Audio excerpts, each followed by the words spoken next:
पण सरकार बनता बनता मी एवढंच सांगेन की आता जेवढे मशिदीचे वर बोंगे आहेत त्यांनी आतापासूनच काढायला सुरुवात करावी.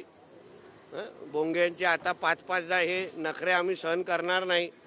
इथे उथे जे काही अनधिकृत मदार बिदार जे उभे केलेले आहेत, जे हिरवी चादरं टाकले ते आत्तापासून काढायला सुरुवात करावी. स्वतःहूनच काढले तर बरे आहे, नाहीतर उद्या आम्हा लोकांना बुलडोजर चालवायला लागले तर मग उद्या उगाच शुक्रवारी पण ढुंगणवरती करता येणार नाही. म्हणून जे काय वेळेत काढण्याचं सुरू करावी. 5-5 बोंगे आता आम्ही जसं सांगितलं होतं 23पर्यंत तुमची टाईम लिमिट आहे.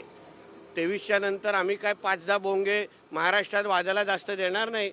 म्हणून जेवढं डोक्यात आहे तेव्हा अगोदर जेव्हा वेळ आहे तेव्हापासूनच मुल्ला मौलवीनी जी काय नाटके हे जे काय फतव्यांची नाटकं करायला सुरू केलेली. आमच्या महाराष्ट्रात फतवा चालला नाही, भगवाच चालला. म्हणजे काय ते नेमानी